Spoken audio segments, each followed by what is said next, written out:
Thorny, as we venture into the R&R, two truths are consistent. We love our dear Montana State, and we love great beer. And you know who else feels the same? Jeremiah Johnson Brewing. Brewed in the heart of Montana in downtown Great Falls, Jeremiah Johnson takes Montana's finest ingredients to craft some of Montana's favorite beers. And now, Jeremiah Johnson's second tap room is open in downtown Coeur d'Alene. Their Citra IPA is probably one of my favorites. But we all know, Thorny, you're not the hop lover I am. You're more of a mountain man Scotch ale. Well, Foley, I'm certainly not a mountain man, but you are right. I do love their Mountain Man Scotch Ale.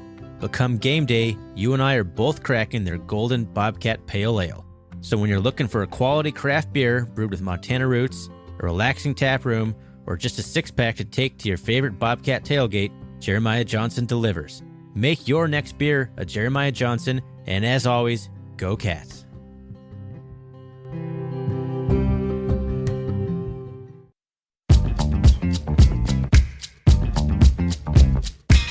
Welcome, everybody, to the R&R Catcast, a fan-based podcast focusing on Montana State athletics. We're two dudes named Ryan from the state of Washington talking about our dear Montana State. We hope you enjoy.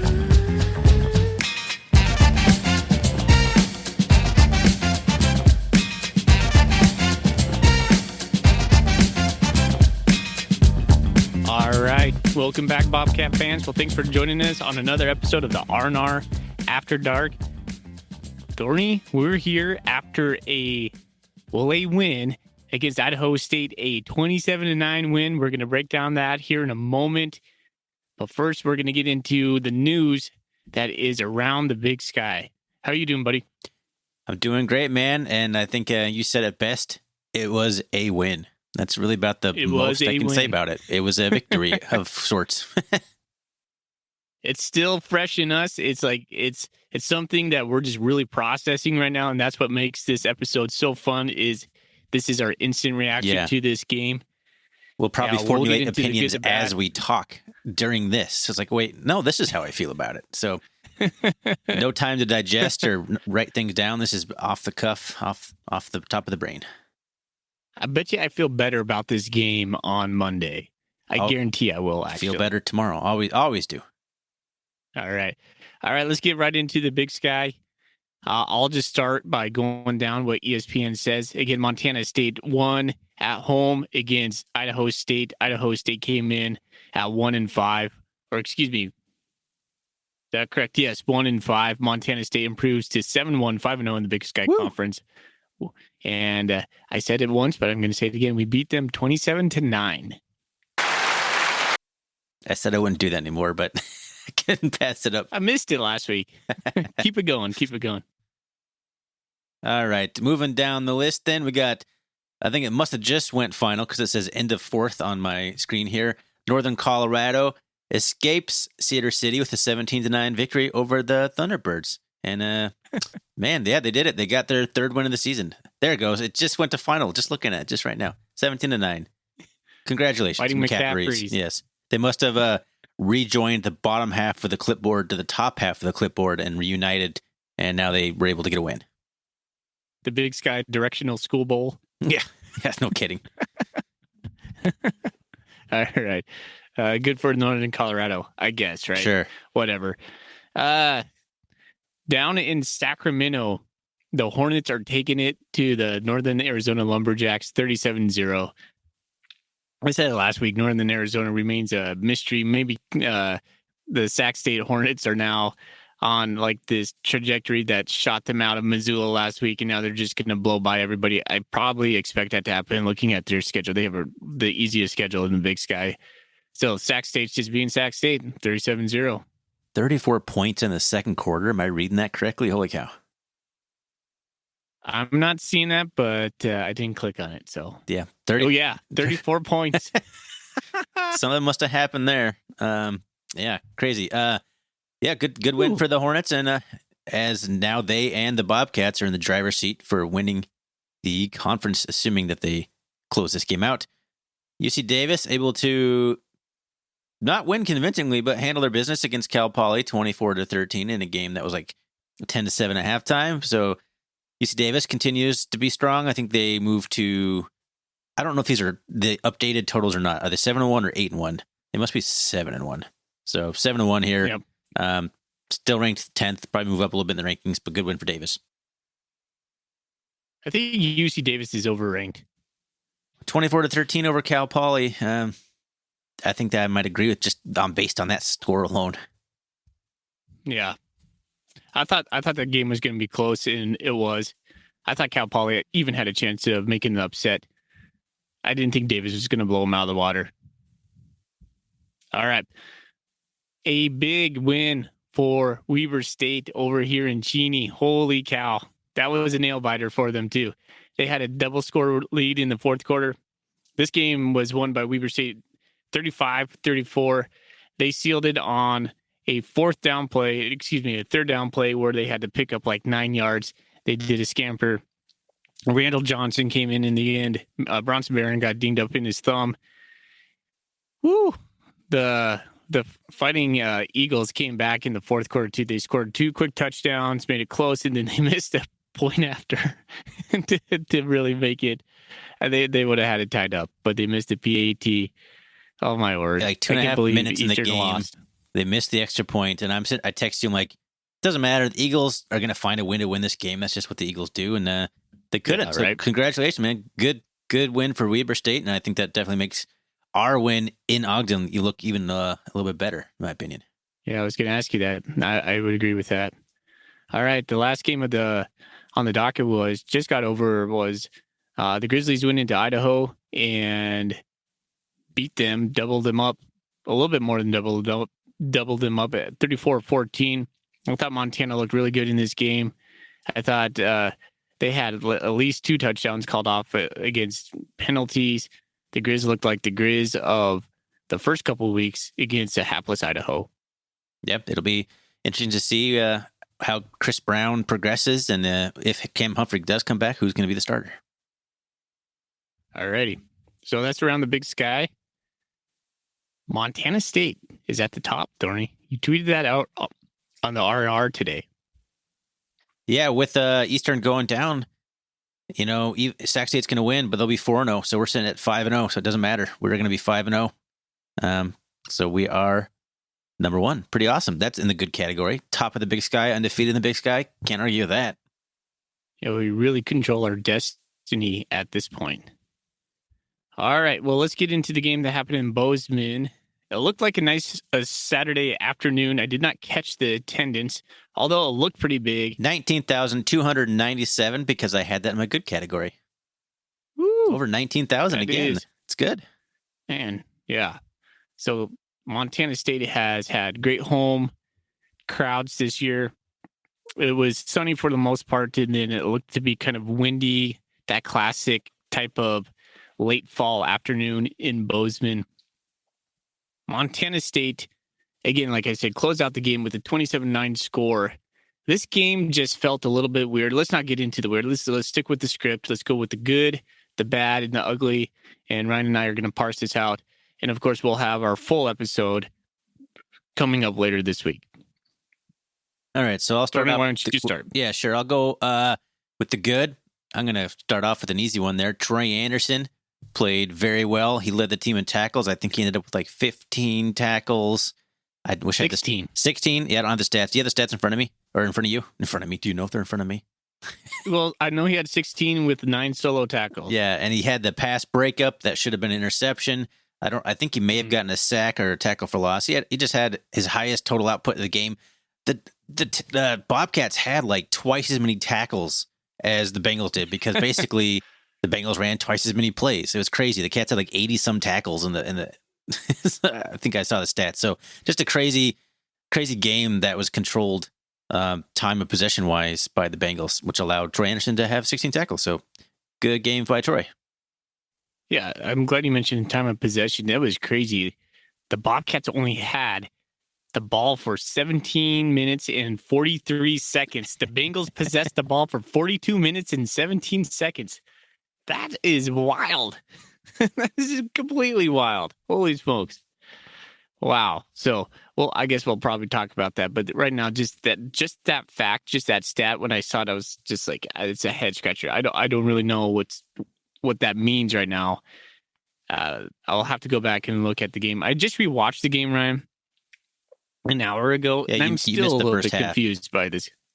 Yeah, I did. I was at my son's cross country meet. He was in the second grade all city cross country meet over here in Spokane.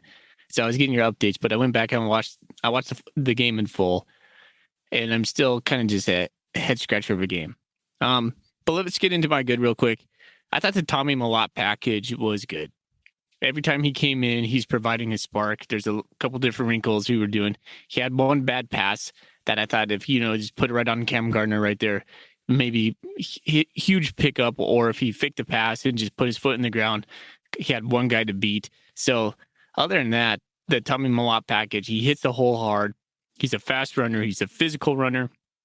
It's just positive stuff when he gets out there, and just reminds me. I think Jeff Choate would have that's like that perfect Jeff Choate quarterback. And Sure. I couldn't help but say his name, Jeff Choate. I know, right? Maybe we try not to say that coach anymore, but he just reminds me of a quarterback that Choate would have loved. But yeah, good on Tommy Malott. He's doing a really good job in that duty. Just don't throw a pass. There was a Golden Coolie question we answered a few weeks ago if he would throw a pass first or catch a pass first, and I picked catch a pass. Darn it!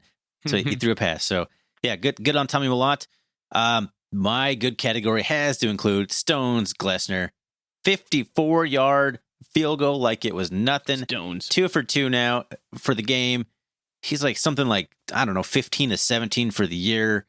I think he's leading the Big Sky. He might be leading the country in made kicks or I don't know.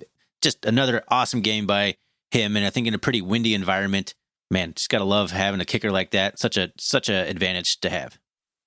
He's so dialed in. He is. Stones. He's got the stones. Hey, another thing that's really good: the Bobcats are 7-1. Man, feels good. We're sitting here a little bit grumpy about this win, but the Bobcats are 7-1 atop the Big Sky Conference. There's nothing to be sad about right now. And I guess Awesome, man. this could be a good category too. Because 7-1, we get the bye week, and the bye week maybe think about all the guys that could be recovered from injury. So now I'm thinking man, it's still good that we held them to 9 points when Callahan O'Reilly, Tyrell Thomas, and Chase Benson were all missing from action in the game. We still held them to 9 points, and they had the time of possession, like you said, 42 minutes, 44 minutes, whatever it was, and still. Yeah. We held them to like three yards of play or something like it. It looked worse watching the game, but you go look back at the stats, really not that bad when you look back at it. 9 points. So that's my good category, holding them to under 10 points still, even with a depleted defense. Another thing I would put in the good quarter, the good is the fourth quarter, at least for our offense. Our offense looked like the offense of early October in the fourth quarter. Matt McKay seemed more like himself. The guy just needs to get in the groove is what my take on him right now. And he got in the groove. He had a couple miss passes early on in the first quarter, but the fourth quarter came along and he was hitting his receivers. Lance McCutcheon wasn't doing him any favors. He had two big drops in the fourth quarter. We still scored touchdowns on those drives, but Matt McKay and the offense looked like their normal selves in the fourth quarter. And I was happy to see that, especially going into the bye, because I did not want to go into the bye one, letting them score at the very end. And so I'm glad we didn't let them score at the very end. And two, just that positive momentum in the fourth quarter, I thought is so important to just like this positive momentum going into this bye week before Eastern. Yep. Momentum is huge. And that's definitely the last thing I want to say in the good category. We got about 8 minutes left on our time frame of 20 minutes here. And I think we're going to have a lot more to talk about in the bad and ugly categories. So shall we switch over? Let's do it.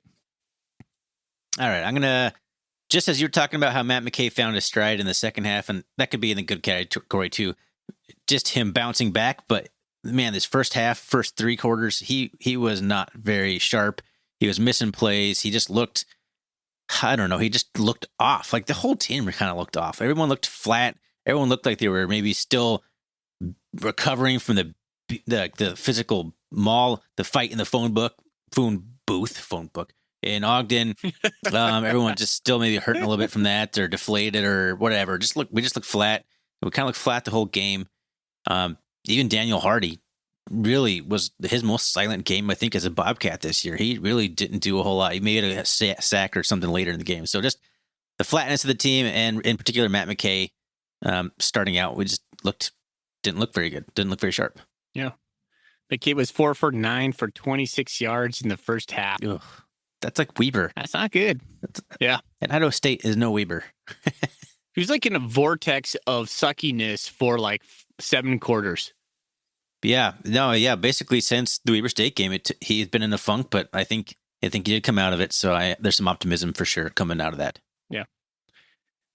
So to kind of pile on that, one of the very first things, I just felt like the offense has been out of sync for a while. We haven't had any rhythm. We haven't had any consistency. The run game has been spotty. We have these big chunk plays, but not like consistent, like 5-6 yard gainers where we can just start leaning in on the offense the defensive line. So yeah, just very like it's either been really good or kind of just really bad. So the offensive out of sync has been a very concerning thing in the last 2 games. Yeah, I think you hit the nail on the head there. And switching over to the defense, man, I just did not like how easy it was for them to run the ball up the middle. We got there eventually with the linebackers and the secondary, but the running backs were going 3 or 4 yards without being touched half the time. I know we're missing Chase Benton. I know Chase Benton is extremely important. I don't know if I knew he was quite that important.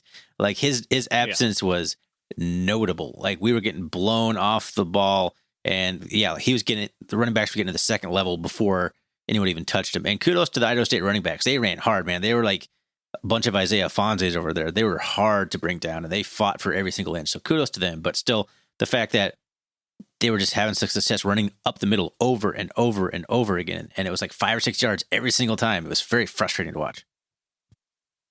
They were doing that play really fast, so they would get to the line of scrimmage and hike that. Montana State defense was gassed early on. We were having a lot of missed arm tackles and just poor leverage.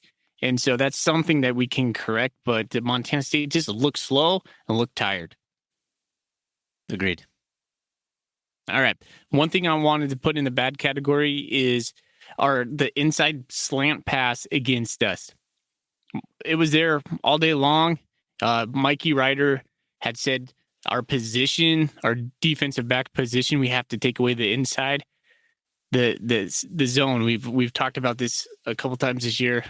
The seams in the middle, and it was right there for the Bengals all day long. It was, and no pass rush was not helping the situation either. But I mean, that goes back to Chase Benson demanding double teams, which lets Hardy and Amandre and those other guys make those plays. I don't know if we weren't dialing up the pressure. I don't remember off the top of my head how much pressure we were showing or blitzing, but we just couldn't get to him. And he had all day to sit back there and throw those stupid slant patterns, which he completed like a handful of those, and they were frustrating to watch for sure. Yeah, so the Bengals had a quick strike offense. They didn't hold the ball very long. They were quick to get to the next play. And then when they dropped back in the pass, they were just hitting slants or quick outs. Hunter Hayes was pretty efficient with his passing, although he didn't have gaudy stats. It just seemed like when he needed a play, it was there. Yeah, it was just like the running the 5 yards up the middle. Not flashy, but it kept happening. And I just felt like Hunter Hayes kept doing that. But you go back and look at the stats, and nothing is as impressive as it looked when you were watching. Montana State wasn't doing much different on defense. They were just, trying to stop the run with the 4 down linemen. They weren't sending any pressure. They weren't trying to fill gaps. Otherwise, when I was watching the linebackers, they were just sitting there waiting for the running backs to come there, just holding their gap, essentially, not crashing towards it. I don't know what to say about that, but that'll come with experience, and that's something that could go in the good category, I guess. Lots of guys got some playing time that are going to be needed. We got Danny, you got lots of playing time. Alec Johnson got lots of playing time at linebacker. We got lots of experience, so that's always good. All right. Another thing in the ugly category for me was early in the third quarter, Fonse had one of those 60-yard runs when we got down to the 5, and I was like, finally, we're just going to bury him right here. Then the next 2 plays were completely trash. We ran the ball. Well, first we had a play where we were going to do a run pass option. McKay fumbled the run pass option, and then we were in like second and long, and then we run the same damn play right up the middle, and we're sitting there 2 plays after Fonse just put it right on the 5 on 3rd and 9, and then And then we end up kicking a field goal. It was so stupid. I was so ticked off about that play, that whole sequence. It was just, we didn't try to throw a jump ball to McCutcheon. We didn't try the Derek Snell little fake handoff, nothing. It was the same damn play over and over again. And I'm just getting sick and tired of the run pass option and just that same play. I don't know, man. I'm maybe overreacting to it right now, but it's just was unimaginative. And it was just two quick downs for a loss. And then all of a sudden we're in 3rd and 9 and just squandered the opportunity to just really stick it to them right there. I mean, that could go into something ugly. I think you may switch to ugly here instead of bad because you said ugly this time. It doesn't really matter.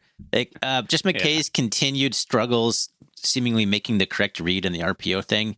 That just kind of alludes to that. Sometimes he's like, oh man, he's got it dialed in. And other times he's like, what are you doing, man? It's just like, so hot and cold. And I just would expect it to be more dialed in at this point in the season. I know we have a new offensive coordinator, a new quarterback, a new system, all sorts of new things here, but it still continues to just not look as good as I would expect it to be. It's not getting significantly better, which could be concerning for sure. Our play calling was a little bit better this game. And looking back, there's a lot of good stuff. A lot of plays that we just left out on the field. A lot of drops.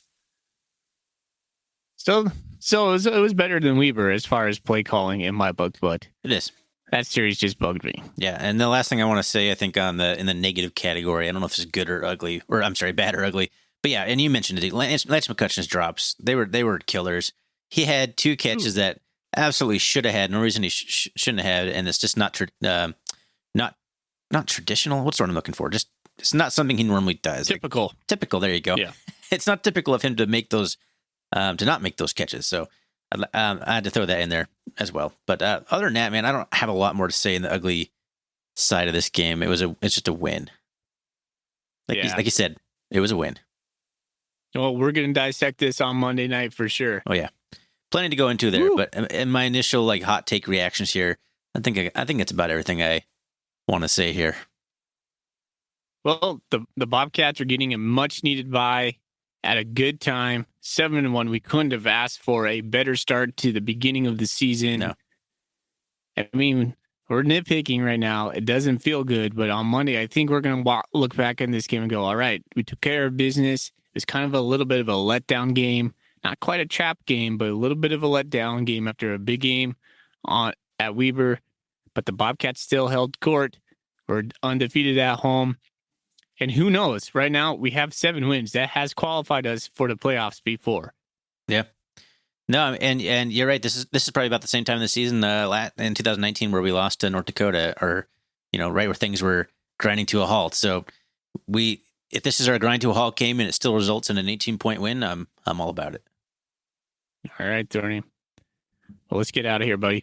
All right. Well, thanks everyone for listening to our Saturday Night After Dark episode, Instant Reaction. You can find us on Twitter, RRCatCast. You can find us on the web, rrcatcast.com. You can always find us on Bobcat Nation. We're regular posters there, and we have a couple threads that we have going and continually update. And Foley, let's get out of here on this Saturday night with Go Cats. Go Cats. Go Cats.